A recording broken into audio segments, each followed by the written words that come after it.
Thursday and welcome to the morning edition. I'm LaDawn Davis. It's a real scorcher outside. Let's get to the bottom of this heat by turning things over to our chief meteorologist Basil Dean with today's weather report. Good morning, Basil. Good morning, LaDawn. 4 days into the tropical cyclone season, we have an area of low pressure in the southwest Gulf of Mexico trying to get organized. We'll tell you all about that later in the newscast, so do stay tuned. And as you can see on our ZNS tower cam, showing just a few clouds floating out there. Satellite pictures showing a little troughing just across the central Bahamas that was once over the northwest Bahamas, sinking towards the southeast. And outside of our studios, we have partly cloudy skies. Temperature 75 degrees, relative humidity on the rich side at 94%, southerly winds at 10 miles per hour. The barometric pressure 1,017.0 millibars, that's 30.03 inches, and the pressure is steady.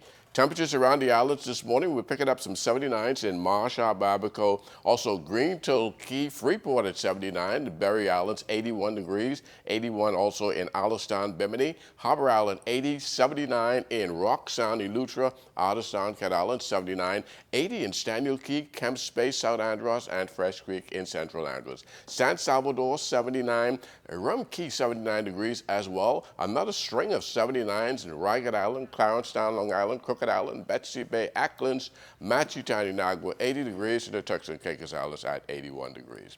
Your boating forecast for today in the northwestern islands, light and variable winds, flat seas. High tide will take place at 8:08 this morning, low tide at 2:12 in the afternoon. For the central and southeastern islands, southeast winds 10 to 15 knots and the wave heights 2 to 4 feet.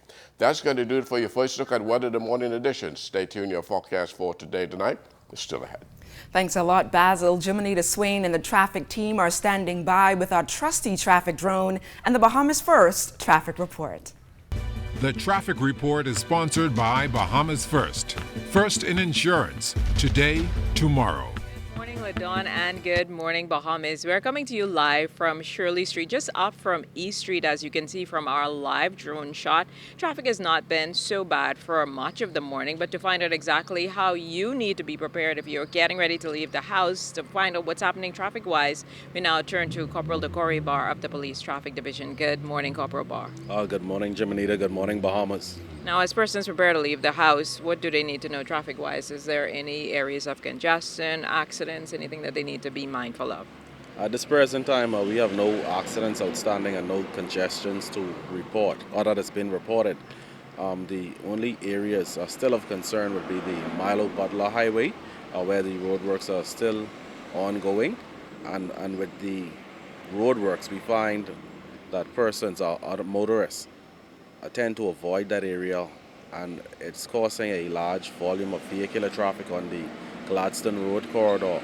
I like persons commuting to any street. We'd ask the persons while in that area to exercise patience and caution with other road users, and more particularly in the school zone on Gladstone Road.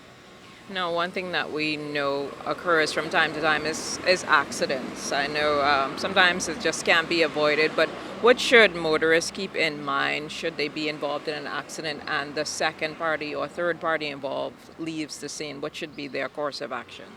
The first thing you would want to do if you notice that the person appear that they may not remain stationary on the scene of that accident is try to secure the license plate number of that vehicle.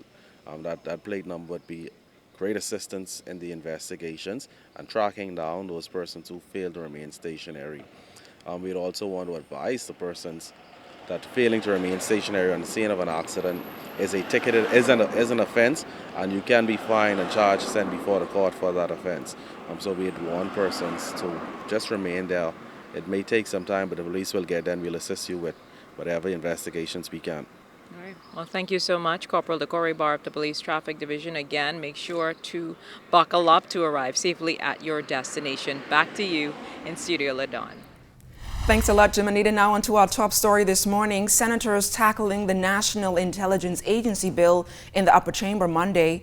The legislation will pave the way for the establishment of a national intelligence agency that will help to offset external threats to the country like terrorism, human smuggling, and threats to the economic sector. Government leader in the Senate, Attorney General Senator the Honorable Carl Bethel, said despite criticism from some quarters, the establishment of a national intelligence agency will allow Bahamas, the Bahamians rather, to have a place at the table at the operational level with international stakeholders so as to have a say on matters impacting the country. We don't know what kind of nuclear and possibly explosive materials are transiting through the Bahamas. We don't know what is going on in terms of transiting through our financial system. And so there are levels of exchange of information that the Bahamas cannot be party to unless we form this agency.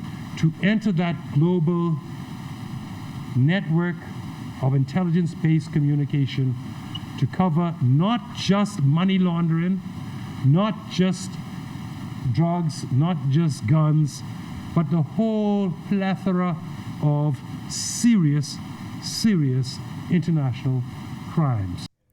Water supply in the Berry Islands has been challenged for years, but recently the executive chairman of the Bahamas Water and Sewerage Corporation, Adrian Gibson, took a team there to assess challenges. After viewing 14 of 40 wells, Gibson says the goal is to move toward a reverse osmosis plant. With the future upgrade, the side effect is that residents will begin paving for their water supply, a first for residents. The reality is the Family Islands pay 1/3 of what New Providence pay in terms of residential water use or commercial water use. So they're already heavily subsidized, and so the benefits will far outweigh the cost. On Monday, wreaths were laid at the graves of Diane Gray Ferguson, Kathleen Fernander, and Tabitha Hayes by family members and trade unionists. After short services at each grave in Woodlawn Gardens, they laid a fourth at the grave of Tammy Gibson at Lakeview Cemetery. The quartet were killed in an accident on E Street that marred the 2018 Labor Day Parade. President of the Bahamas Financial Services Union, Teresa Mortimer, comforted family and friends gathered, reminding them that the trade union will never forget the contributions of the four nation builders. She spoke intimately of her friend Diane Gray Ferguson. We are happy that we could come and pay our respects to a warrior, one who will forever be remembered, especially around Labor Day. We know the sacrifice was great, and so we say to her mother and her daughter and her sisters and her nieces, Diane had a very large life. And the fact that she lays here now and can be, the Diane I knew would have never wanted this. But because of the sacrifice that she made, God in his wise wisdom, he took away, but we will always remember Diane, especially at this time. And so we just say to the family, we're here for you, lean on us. God do it all things and he do it well. There are some organizations who truly exercise the art of charity. One of those organizations is the Scottish Masonic Order, headed here in the Bahamas by Brother Joseph Curry, District Grand Master. He is here with us this morning along with Lady Camille Barnett, President of the AIDS Foundation, and they will tell us about how the two organizations came together in an effort to raise funds for the foundation. Lady Gent, welcome to the morning edition. Thank you very much. Thank you. So Lady Barnett, talk to us a little bit about how did this partnership come about? Okay. The AIDS Foundation has an annual raffle to raise funds for our work with children. And our events coordinator, Wendy Wong, said, why don't we try and get some of the charitable organizations to see whether they'll be able to assist. And she approached the Grand District Lodge and they immediately said yes. And they've been helping us out for 5 or 6 years and it's just been wonderful. What they do is a raffle blitz. So they take a day and they sell raffles from various, about 6 or 8 locations across New Providence and on the Family Islands as well. And it's just been wonderful. And Brother Curry, talk to us a little bit about how many books have, I guess, your Scottish brothers have been able to sell so far. Well, thank you very much for the opportunity to be here. The District Grand Lodge of the Bahamas is really pleased to partner with the AIDS Foundation. As was mentioned, this is something that we began about 5 years ago under my predecessor in the office. Each year we have progressively increased our contribution through the sales of our books. The reach that we have is tremendous because we are not only in New Providence, we are also in the Family Islands, Grand Bahama, Luther, Abaco, Andros, and our members once a year on a single day have been able to raise substantial sums to assist this worthy foundation. The number of books, to answer your specific question, I will qualify it in terms of the dollar amounts that we contribute. Last year we contributed just under $15,000, and the year before it was just under $10,000. And so we try to match or improve each year as we go along. On Saturday we had a blitz. Despite the heavy rains and some competition from some of the social civic groups, we were still able to raise a substantial amount of funds. On Thursday, because of the rain on this Thursday, we decided to go back out to meet our commitment to the foundation. And so we're excited. This is something we trust that we'll be able to do for many, many years. And Lady Barnett, is the foundation, I guess, meeting its financial target with the sale of the, I guess, the raffle books? Absolutely, absolutely. I want to encourage people, though, to come out to Kelly's on Thursday to help the Lodge brothers out. Don't pass them by. Buy a ticket or two or buy a whole book. A book is $20. It would be greatly appreciated. And the proceeds go towards our work with kids. We have an after-school program for adolescents, children and adolescents infected and affected by HIV and AIDS. So it's going for a worthy cause, so please support the District Grand Lodge. And how is the foundation funded? Well, we do get some grants. We get some donations from corporate entities. And of course, we have our major fundraiser, which is a Red Ribbon Ball. And we've incorporated another fundraiser, which we hope will be as big as a Red Ribbon Ball, which is our Red Tea Charity golf tournament. So we have a number of fundraisers and grants and just corporate citizens who will make donations to us. Lady Camille Barnett, Brother Joseph Curry, thank you guys so much for joining us here on the Morning Edition, and best of luck in your endeavors. Thank you so much. Thank you guys so much. Great to be here. Thank you. And when we come back, we will tell you more about infertility when we return, so stay close.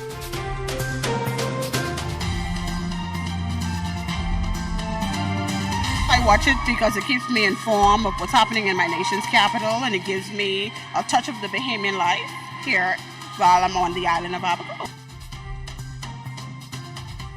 Welcome back to the Morning Edition. As we continue our series, A Miracle to Conceive, we share with you the story of another young woman who got pregnant in her late 20s, early 30s, and lost 2 of her 3 babies weeks after giving birth. Her struggles to motherhood are common as she is a victim of polycystic ovarian syndrome, a disease that causes infertility in women. Passed away in 2016, and that was devastating for me, because I didn't expect another baby to die. The journey to motherhood has been an emotional roller coaster ride for Darlene Nixon. The 36-year-old had to deal with the loss of babies Jamia and Dylan due to her struggle with polycystic ovarian syndrome, a disease that causes infertility.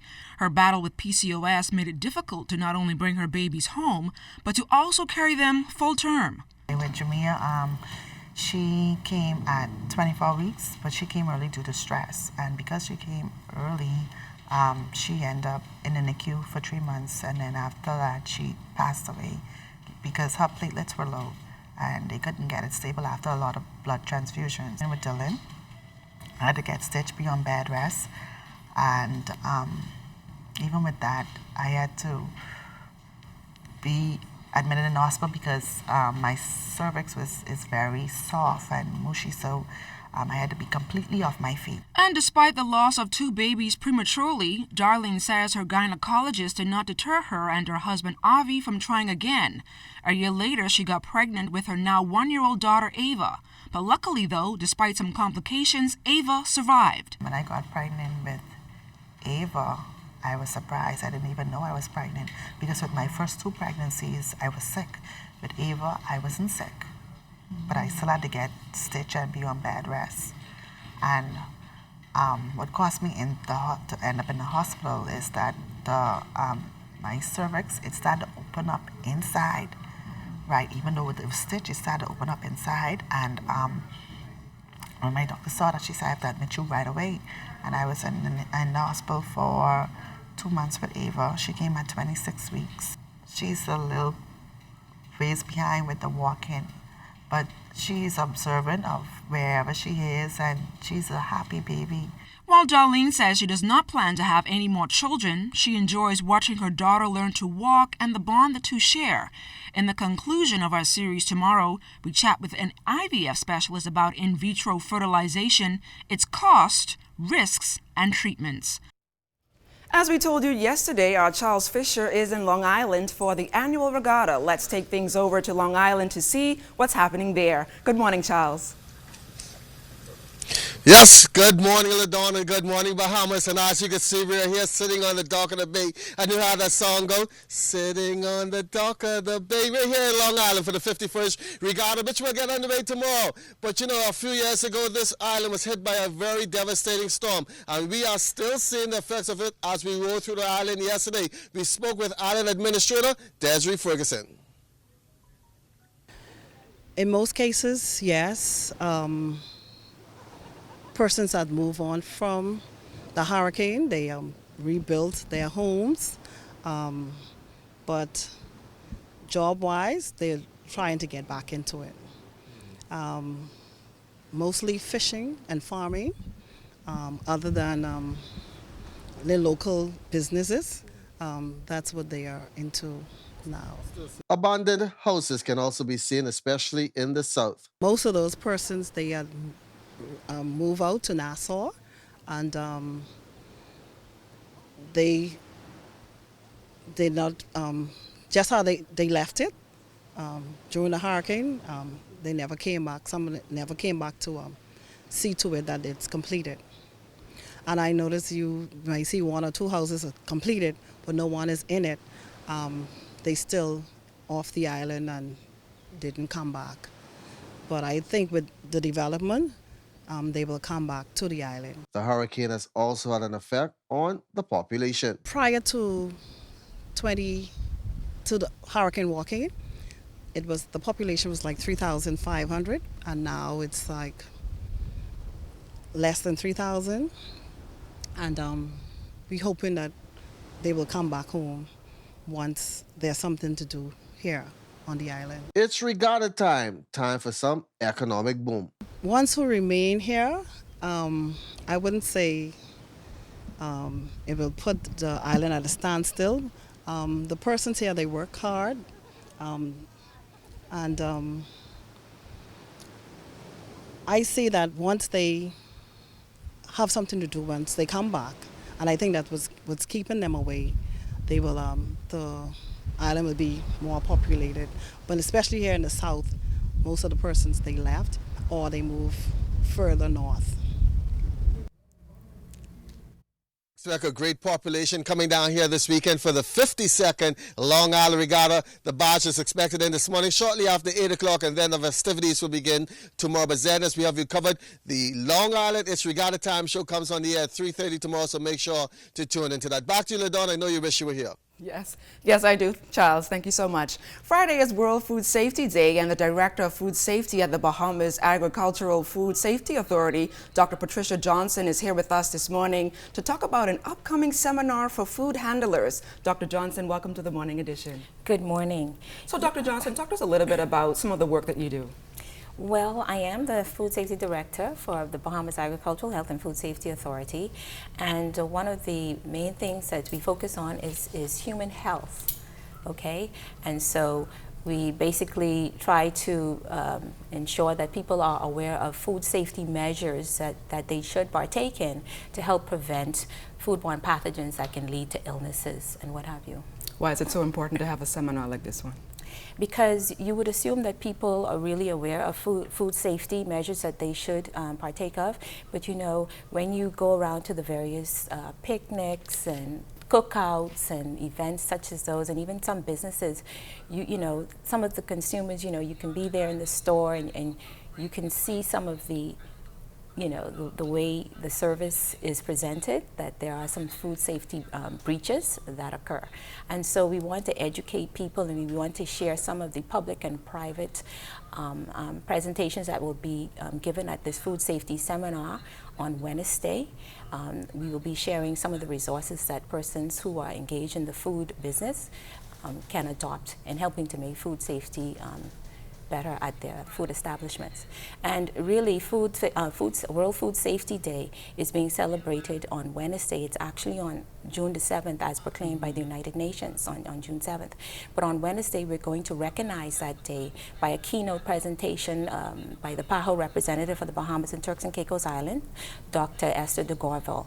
And following that, we'll have a slew of presentations by persons from various government agencies and private agencies as well. And so how is this going to actually benefit food handlers here in the Bahamas? Well, actually, it's not specifically for just food handlers. Typically you would think food handlers, persons who are preparing the food, but it's really for everyone along the food chain. So you can be a farmer, you can be a food processor, you can be a distributor, you can be someone who transports the food. All these persons will be considered, and who can come to this workshop. And so we encourage persons to come out. Now, it will take place at the National Training Agency, and it will happen from 9 to 4 p.m. this Wednesday. And so we invite persons, especially farmers and food processors, restaurateurs, chefs. All of these persons can come out and hopefully learn something from this seminar. And Dr. Johnson, thank you so much for joining us here on the Morning Edition, and best of luck on your seminar. Thank you very much. Thank you so much. Charles Fisher is up next, live from Long Island, just on the other side of this break, so stay close.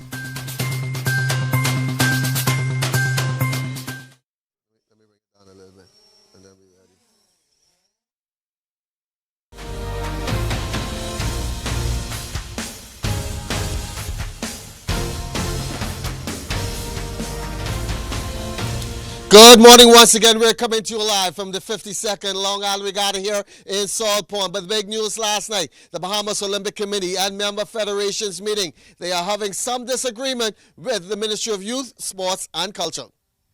It is of vital importance for both the Department of Sports and our national federations to work in an environment of goodwill and in a partnership that respects the tenets of good governance. We understand the Minister with responsibility for sports is very new in her role and a newcomer to our environment. The sporting fraternity wish for the Minister to succeed, but I should note, there are certain protocol and expectation we have as a community that she too should become familiar with and respect, as we will not compromise on those norms we hold near and dear to us. Now, that's the Bahamas president of the Bahamas Olympic Committee, Romel Fishnols. He also underlined the protocols that must be established. In a letter we wrote to advise of our protocol and expectation, we were advised in writing the good minister is not subject to our expectations and protocols. This is very disturbing, to say the least. We are of the view the minister is not properly advised and respectfully ask of her to seek proper consultation and guidance, as we know of persons in our ministry who knows better, including her director, who once served as Secretary General of the B3H. On another matter, one of our federations was advised that they should not deal directly with their international federation, the parent body, but should instead seek counsel from her, as she would reach out to the international federation. Once again, this is very bad advice, and we admonish our minister not to follow such advice, as our office did not give her such authority. Now we'll continue to follow that story over there in New Providence. Now remember golfer Tanika Sandiford. She was one of the country's top junior golfers, and then she vanished off the scene. Well, November, that was the reason, a very drastic turn of events. November 1st, I was running around my neighborhood, something I've done hundreds of times, and I got to the mile-and-a-half mark, and I looked at my watch. It was 5:12, and that's the last thing I remember. People said I was having a seizure and throwing up in the middle of the road. We went to PMH and did a whole bunch of tests. They found that I have 20+ lesions in my brain, and now the diagnosis is I have multiple sclerosis. Now she wants to get her story out, but she's doing quite well right now.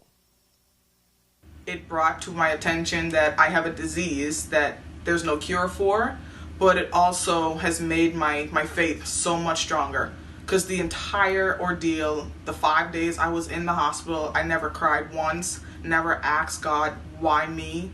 And it's something that now I'm in a public spotlight here on the golf tour, and so many people are able to hear my story and see my faith.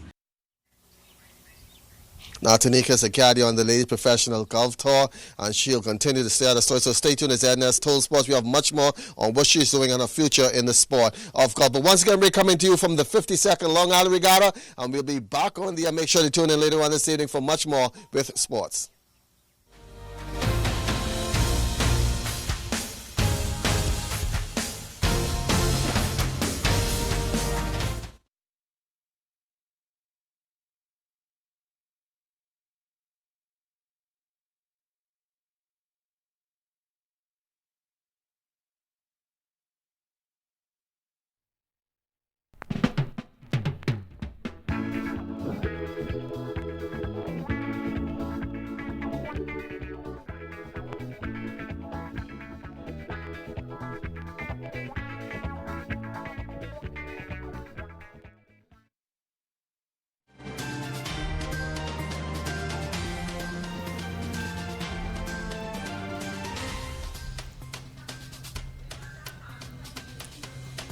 And that's going to do it for us this morning. Make sure to tune in tomorrow at 7 a.m. for more Morning Edition and more Charles Fisher live from Long Island. I'm LaDawn Davis. Have a great day, everyone. They all are ripe and sweet, you know. If you want what to eat, don't squeeze the mango. Don't squeeze the mango. Don't squeeze the mango. Plum, ripe and sweet, you know. Don't squeeze the mango.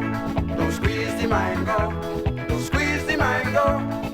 Plum, ripe and sweet, you know. Don't squeeze the mango.